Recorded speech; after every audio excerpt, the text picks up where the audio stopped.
Welcome to Breakfast with Spaniels with Dr. Judy Morgan.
Remember, you can purchase all of Dr. Morgan's products at her website at www.drjudymorgan.com.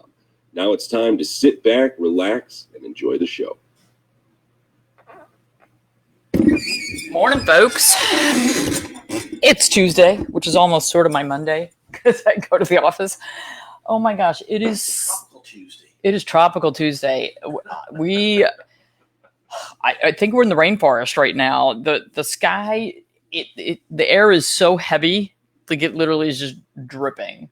It's just yeah. Thanks for the congrats. I'm so jealous because Gwen's dad, Sarah Marie's grandfather, is down there this week and with his wife, and they texted a picture of him holding Sarah, and I went, "Oh, I'm so jealous." But we'll get there. We'll get there. So yesterday, I'm going to apologize to you guys because yesterday I said I got a little annoyed with someone through emails over the weekend. And I literally had 3 of you email me and say, or text me and say, "I hope it wasn't me. I'm so sorry if it was." And I was just like, oh my gosh, I've made everybody paranoid. It was none of you.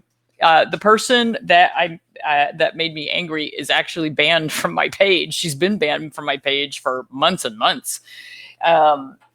So it's a long story. I'm going to give you the short version of it. But this person the reason she got banned from my page was because in the middle of every feed, whether it was because you can't just post stuff on my page, but you can post stuff within a feed and it'll show up. So on every one of my lives, every one of my blogs that I posted, anything that I posted, she would put this picture of her dog and this long explanation of how her dog was killed by veterinary malpractice, and she wanted justice for her dog. And she got so obnoxious with it, like posting it multiple times in every feed and then going back and, commenting on it to keep bumping it up and bumping it up. And I was just like, you cannot take over my page. And she did it on hundreds of Facebook pages. And so she probably got banned from a lot of them, but I finally banned her from mine because I said, we can't. You don't get to do that. First of all, we don't know if your dog was killed by veterinary malpractice. Who's reviewed the records?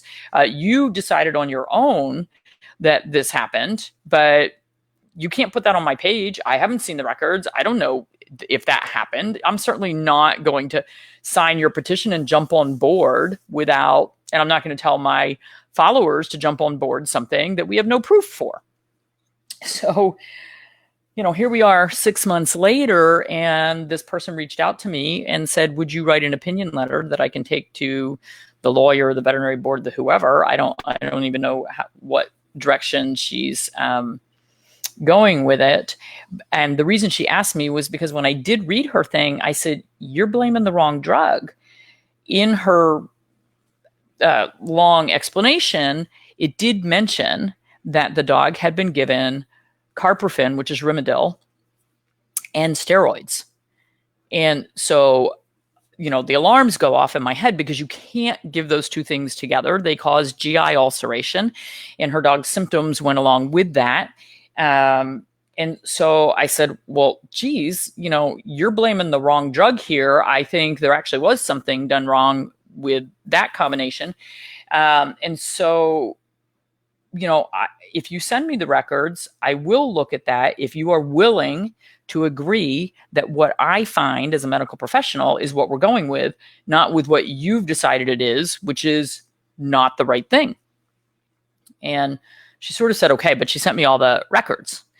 And when I went through the records, I discovered that, yes, steroids and carprofen had been prescribed within a week of each other, which is a no-no, but it was months before the dog actually died.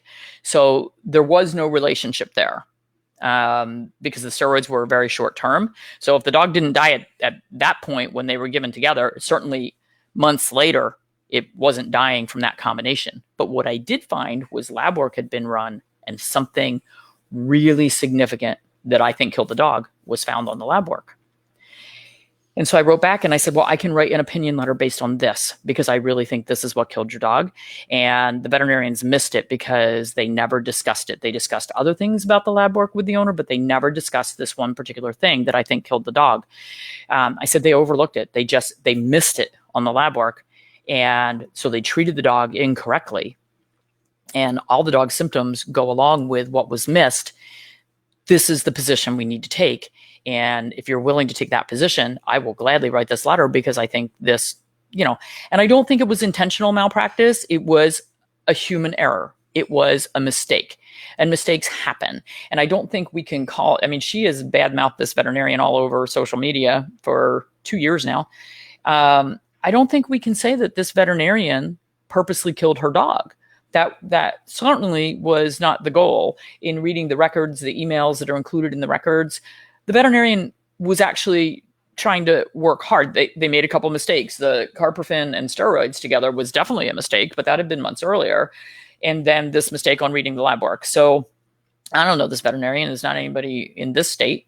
But when I said to her, this is what killed your dog. I'm 99% sure this is what killed your dog. And I think we need to follow up in this vein. And she said, nope. The other things killed my dog, the steroids and carprofen, which were months before, the other drug that she had blamed, which was not the cause of the dog's death. And she absolutely would not change her position. And I told her she needed to stop playing doctor and listen to somebody with 36 years of experience. And she said to me, you need to stop covering up for your colleagues. When will veterinarians take the high road and actually do what needs to be done to get these people sued and get reparations for, pet owners, something in that vein. And I said, are you out of your ever-loving mind? I'm not trying to cover up. I'm telling you something was done wrong. I'm pointing out the facts. You're not willing to listen. Not willing to listen. So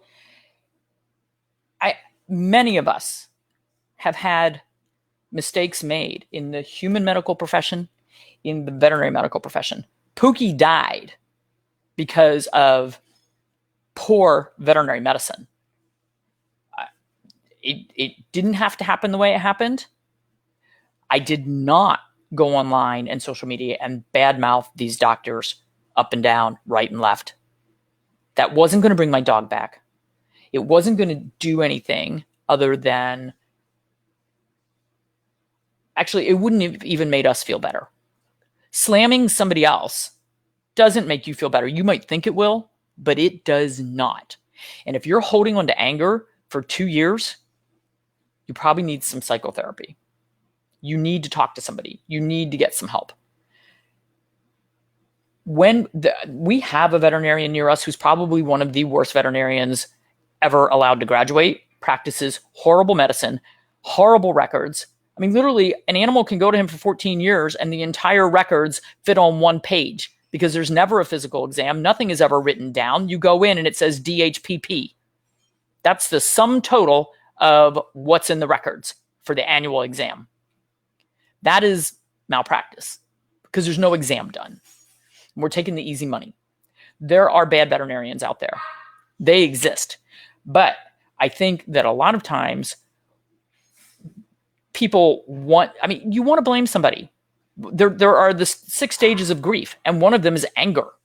And if you get stuck in any one of those stages, you need to talk to somebody. You need to, there are pet loss grief support groups.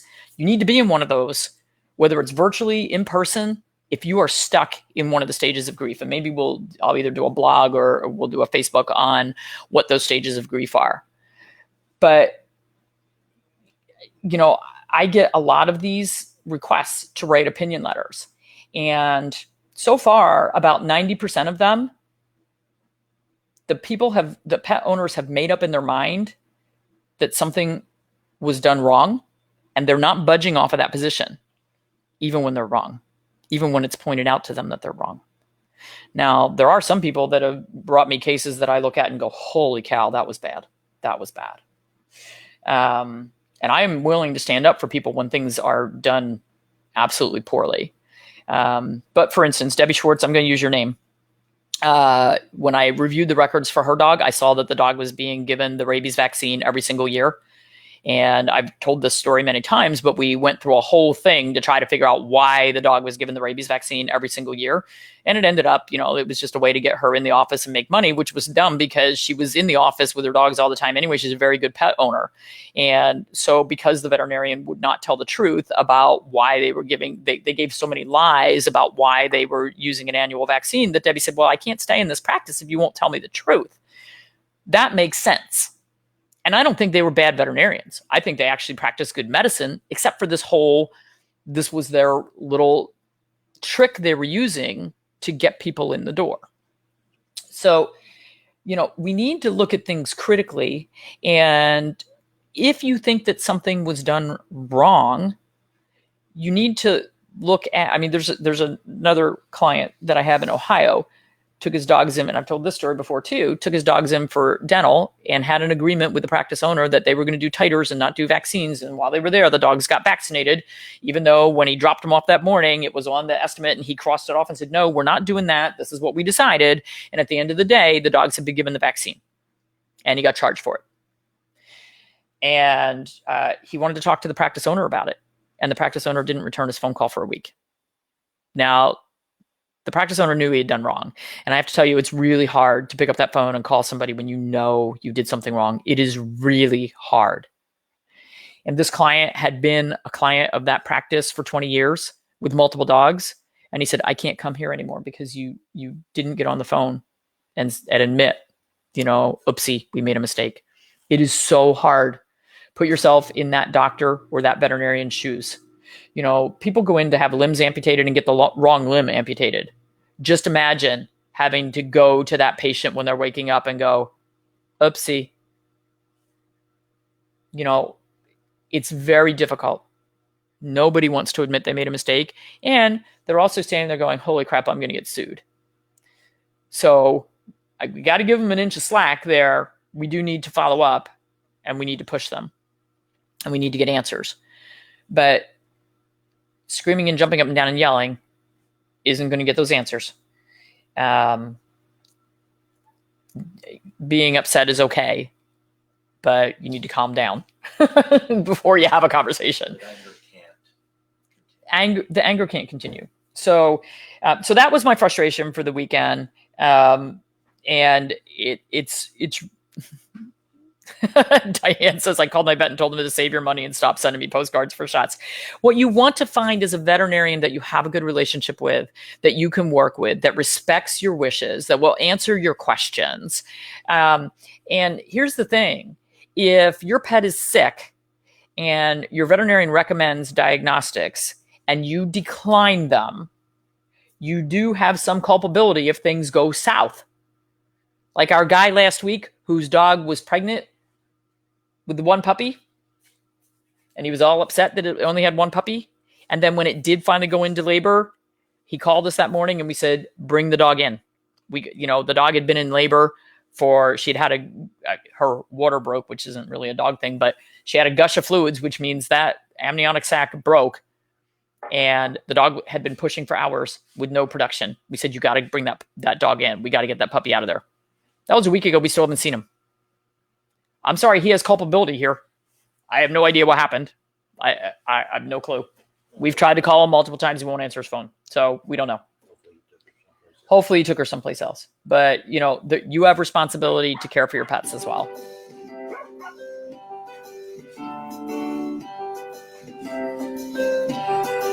So Ruth Ackerman says, my malpractice insurance company did a study and found that when doctors, et cetera, admitted a mistake and apologized immediately, the family's malpractice suits declined by 80%. Yes. And that is the exact truth. And that's why it is so important for these doctors to get on the phone and these veterinarians to get on the phone and say, look, this is what happened. It went south. We tried everything we could. It's just a difficult thing to do.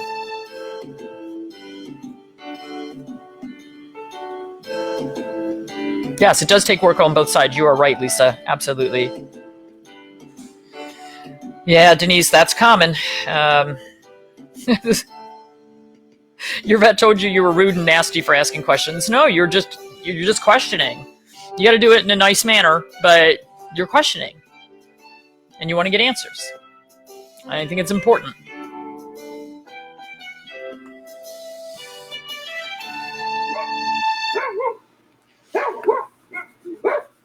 Love you all.